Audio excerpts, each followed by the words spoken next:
And we have a lot in common. So not long ago, Linda Smith had a brain injury, and so did I. Oh, wow. The one that's over at Caroline's with the, Right. she does the new comedy talent. Right. Yeah. Wow. So that's why I put the Marcus in the middle of mine, but enough about me. Facebook people, oh my gosh, you have to hear this guy. Today we have here at the Comic Spot, we have the amazing comedy tornado. His name in real life is Paul Venier. He hails out of the East Coast, New York. I'm originally from New York, but I live in New Jersey since 1982. 1982. This guy, if you watch, you cannot keep up with this guy. That's why he has a name, the Comedy Tornado. He's been entertaining people since he was 16, right? Yeah. And he's been doing comedy since 1982. Yeah, I went solo in 80. I was always in bands and I went solo in 80. By 81, 82, the comedy started taking over. Then all the comedy clubs got really hot around 1984. So I fell right into the comedy by accident, really. It was an accident. Well, I want to hear about that. So welcome to the stage, Paul Venier, you guys. Give it up Thanks for for Paul. having me, Linda. Woo! Thank you. Say hi to everybody like that. Yeah, it's cool. So how did it go from being in bands and being a #6 album?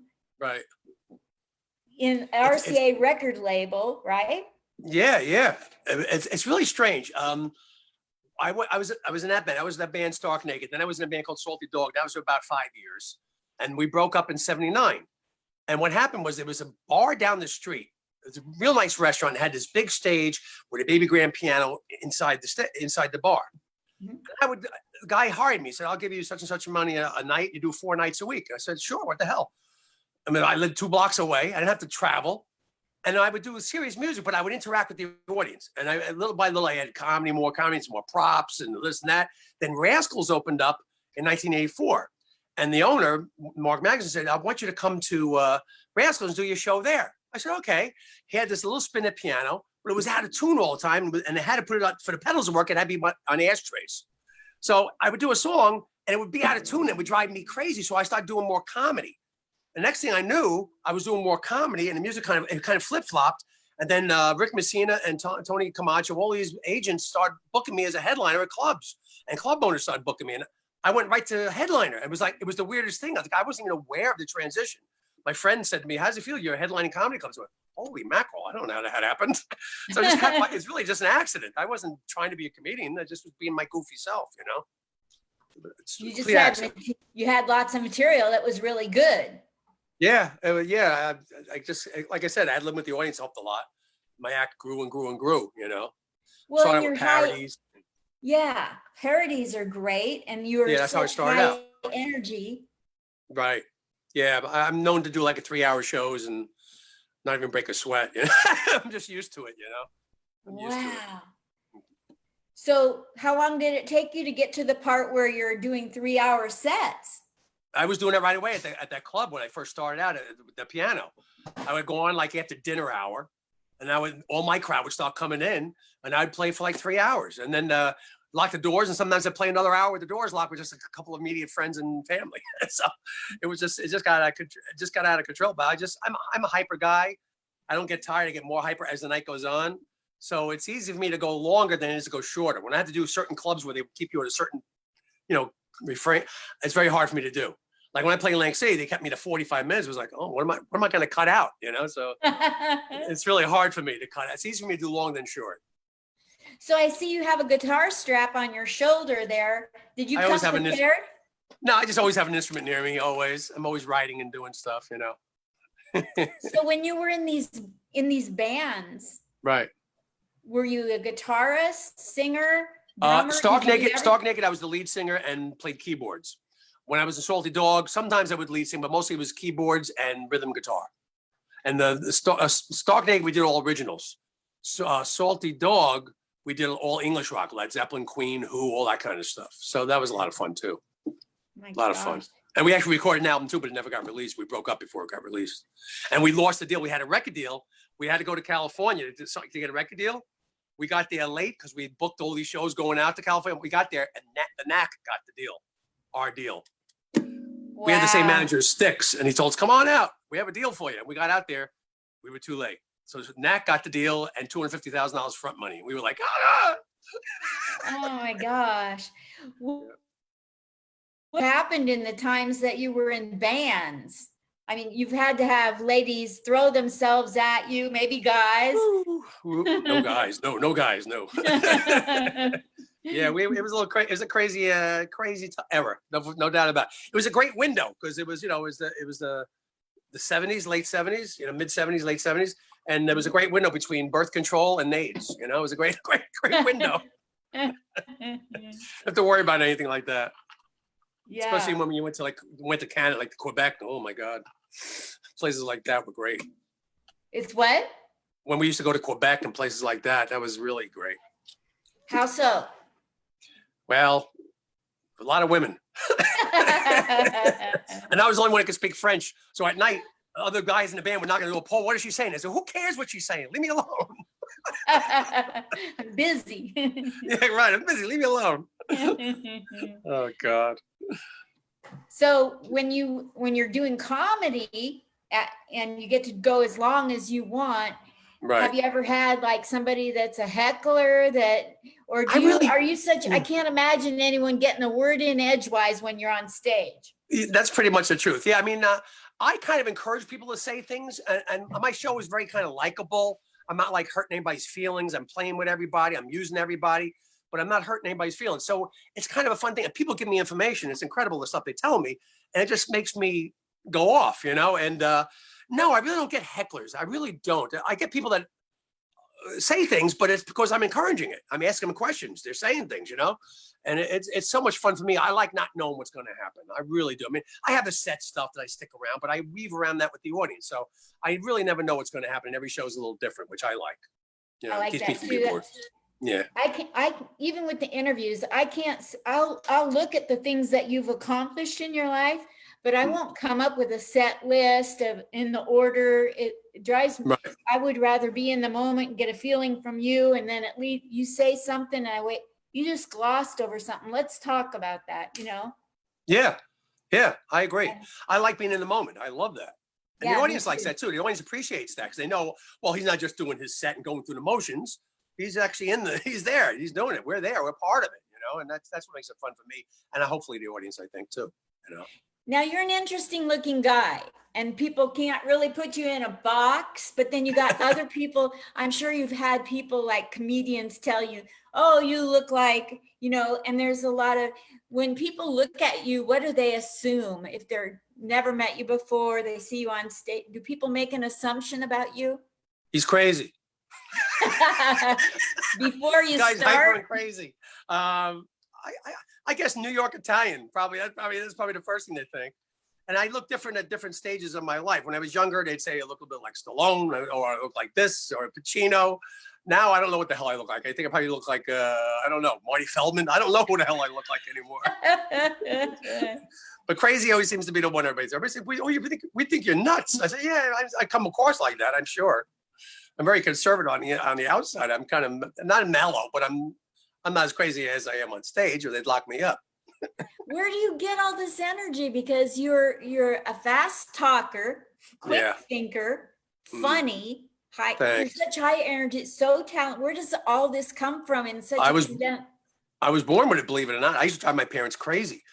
They used to call me the vampire. I only sleep 4 hours a day. That's all I've ever done my whole life since I was a baby. My parents finally got fed up. They gave me my own room upstairs and they gave me a TV set and said, just don't wake us up. Leave us alone. Don't wake us up. So I've always been like this. Luckily, I found the right business for it, but I've always been like this. At 4 hours, I'm fine. If I sleep more than 4 or 5 hours, I wake up tired. I go through my cycle. I'm more like hyper coming home from a show. I don't go to sleep till it starts getting light out. I can't. People go, why'd you stay over? I said, no, I'd rather be driving home. I'm wide awake. Wow. And there's nobody on the road at night. I'd rather be driving at night. So I like So when a policeman pulls you over, you read the book to him? I have usually a stack of PBA cards. They go, where'd you get all these from? I do a lot of fundraisers for PBA. So I'll get out of here. I'm lucky that way. I don't get any tickets that way. Of course, now that I said that, I'll get pulled over tomorrow and get a ticket. Yeah, wouldn't you know it? That happens. So, like people that get to know you at the grocery store, Right, I can just see the conversation between you and the little old lady, and she finds out that you're a comedian and a right. singer, and you've got this. And does everybody that meets you want to come to your shows? I imagine they do. Yeah, I mean, I have a real loyal following. I can't complain. I've had such great support from fans and friends and people my whole career in all different facets. And it's funny because I know by what people yell out request wise, I know whatever they're from. That's You know, if fun. they yell a certain song, I know, okay, they're going from Salty Dog, or they're going from Stark Naked, or they yell, or it's coming from Rascals, or it's coming from whatever. I just know whatever. It's the old school in where I used to play the piano that time. I mean, so I always know whatever they're from. But and now I have like second generation of people bringing their kids who are all grown up who weren't even born yet when they used to come see me. You know, so it's fun. It's entertaining for me. It really is. I think I'm having more fun than they are. I know they're having fun, but I'm having more fun. I think that's the key to it. I think that we need to exude, that we need to really authentically be having more fun than we expect them to have.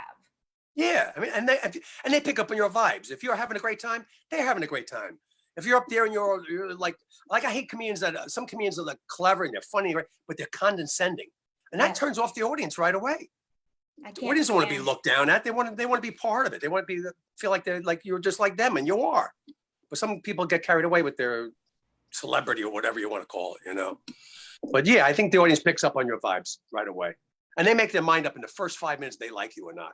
And if they like you, I think comedy's about likability. If they like that stage persona, they like that person, you could almost get away with almost anything. And if they don't like you, I don't care how funny, clever you are, they ain't laughing. That's You know, right. so it has a lot to do with likability. I think really, I always tell young people coming up, they ask for advice. I tell them just be likable, be yourself, or be likable. Don't go up there and be mean and mean spirited because you're just going to turn off the audience. You know, because I that's what love I've always found. I love it when I get up on stage and people are laughing before I even take the mic out of the stand. And Exactly. I don't even know what I'm doing. And I think if I did know what I was doing, it would jinx it. Right. Yeah, I agree. It's nice when the audience is already on your side. It's really Yes. nice. That's why most of my shows, 95% of my shows are fundraisers and private parties. And they're the Wow. best because fundraisers, they're in a good mood. They're there for a good cause. They're ready to have a good time. They're not there to be upset. And the private parties, since I play with the audience and my show is like all callbacks constantly through the show. I mean, I play with the audience, I expand the circle, I bring them in, expand the circle. By the end of the night, everybody feels like they know each other. So I do a private party. They already know each other. So I stop playing with them. They all know who I'm talking about. They're in it right away, you know. So those are my two favorite shows, the private parties and the fundraisers. I love those kind of gigs. I really do. I bet you're wonderful at them. They're just a lot of fun. And what's good about both of them, I don't have a set time. I can do as much time as I want. So I get to do serious music mixed in with the comedy, which is fun for me too. I don't like to give one up for the other. So I'll do it, even though it's flip-flopped, I'll do let's say I do a 2-hour show. I would say 20 minutes of that's going to, in the middle or near the 3/4 through the show is going to be serious music. It's going to be a couple of songs. And it's funny because people come to me after the show and go, wow, did you ever think about becoming a musician? I'm like, they don't realize I'm really a musician doing comedy, not the other way around, but that's what they see in this movie. Man. So what's the funniest thing somebody said to you when you got done delivering the goods for 2 or 3 hours? The funniest thing, I got to tell you one of the funniest things, it just happened not that long ago. I'm doing a show. It's a fundraiser. And in the very front table, it's all deaf people. And there's one person there that does the sign language for them to tell them what's going on. There's one comedian ahead of me. And the first comedian goes up and he's doing his thing. And I go up there, and the person just went, and just left them. Couldn't keep up with me. They just left them. They're all like sitting there like, what's he saying? Oh God. Yeah. So many funny things happen on stage. You know, you see it. It's you just can't. And the funniest stuff, the stuff you don't expect, it just happens, you know? It does. Sometimes you have those, sometimes you just have those moments that you can't recreate them. You wish you could.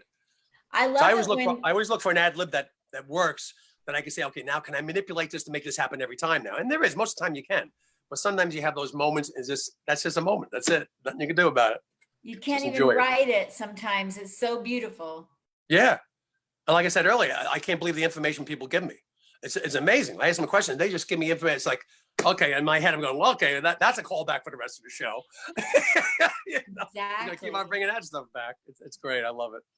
Some people say the funniest stuff even when they're sober. They'll out themselves and they don't even know they've outed themselves in some way. Oh yeah. Oh yeah. Yeah. And you said you've been doing it for 6 years, right? So you're probably loving it, right? I'm loving it and I'm trying to get to the next level. You know, like I've got a good 10 minutes. I'm trying to get it to 15, that kind of thing. Yeah, you will. You got the personality. You'll do it. Thank you. Yeah. And it's all about personality. It is about personality. It really is. I mean, the material is important, but that they have, like I said, they have to like that person first. And I've been kind of resting on my laurels. Okay, so I had the brain injury, started comedy 6 years ago, 5.5, 6 years ago. First 5.5 years, I'm reading notes, looking at notes, not knowing what my notes mean because my brain hasn't healed yet. Trying to be funny while I'm looking at the notes. And now I don't need the notes. And that's good. There's something inside of me that has gotten to the point where people just laugh when I go on stage. And so I got lazy and I didn't push myself to go and put these 5 minutes with these 5 minutes all the time and add another 5. That's where I got to go. Right. You will. I'm not going to give up till I get there. The more you do it, the easier it gets. Yeah. Once you find that, I always tell people starting out, you got to find your formula. Everybody has their own formula. Once you figure that out, it gets real easy because you know how to write for yourself. Yeah.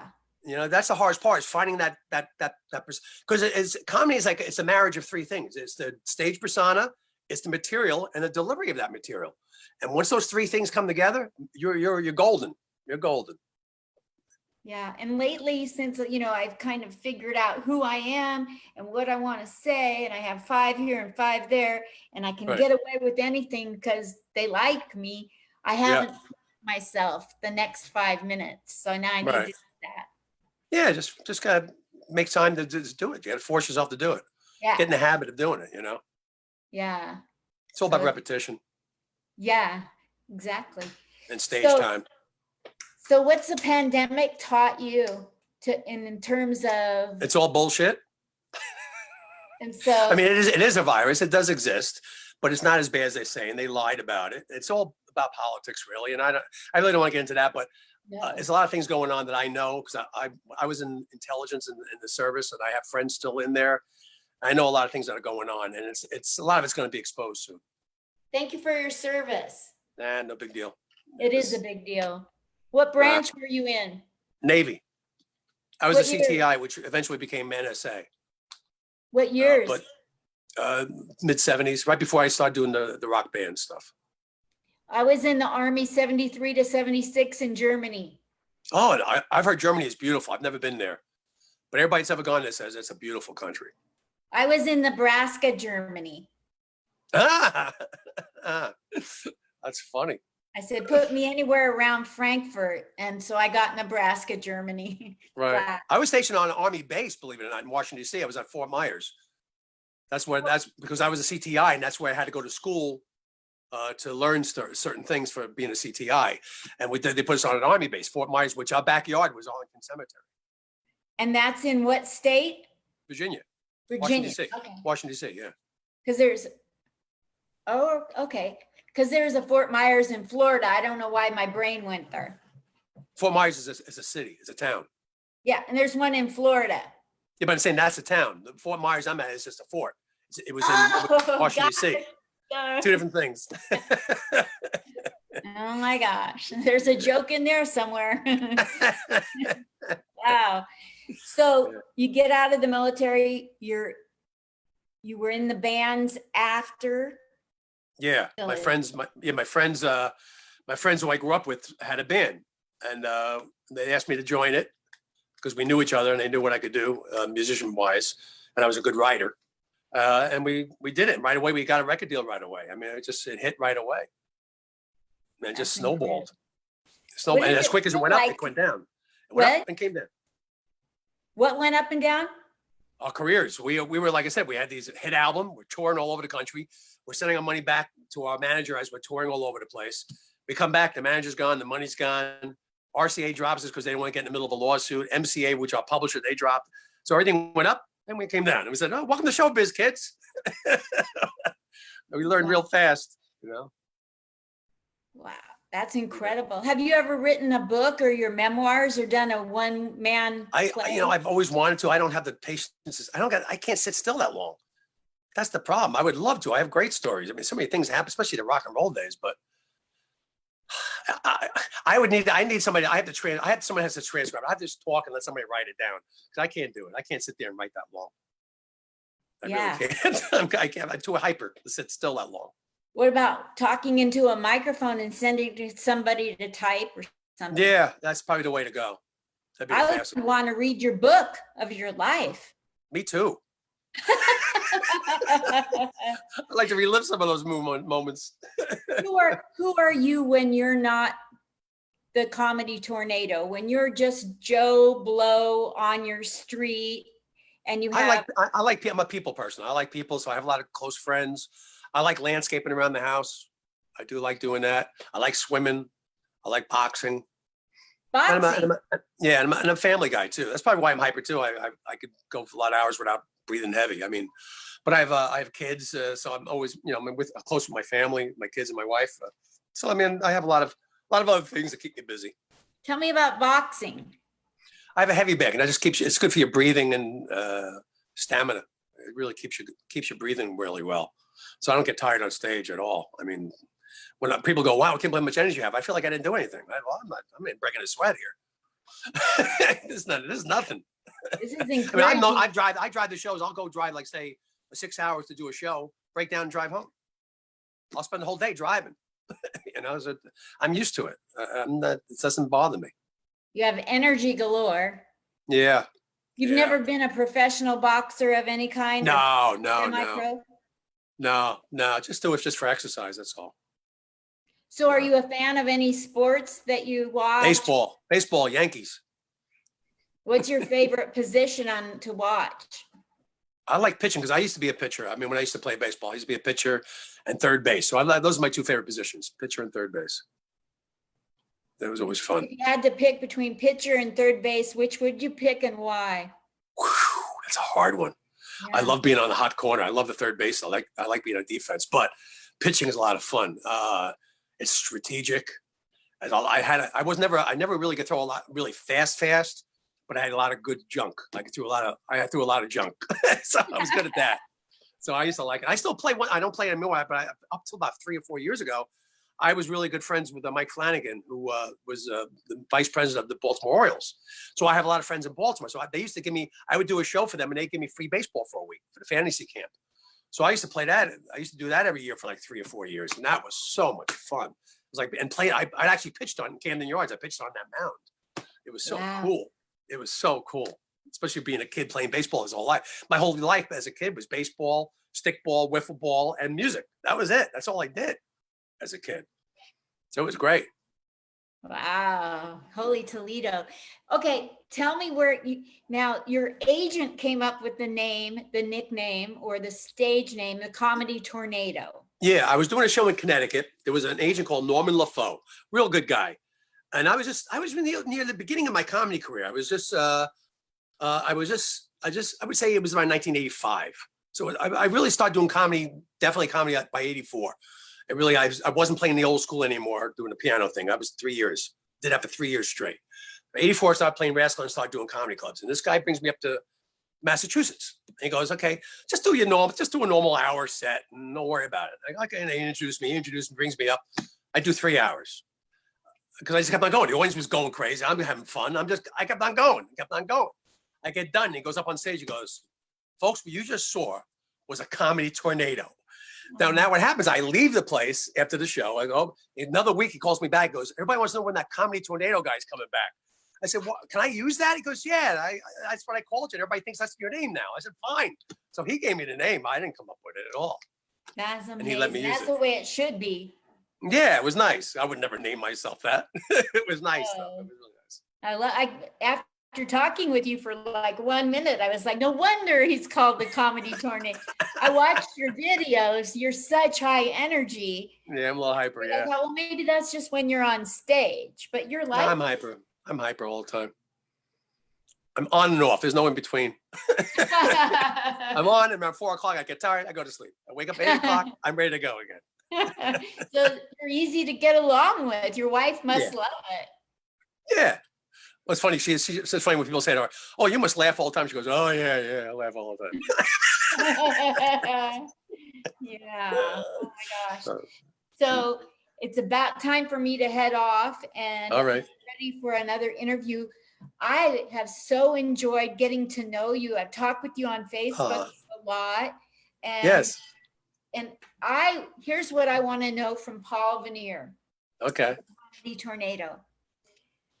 The pandemic has hit, and it has hit people really hard in a lot of ways. Right. And people have suffered.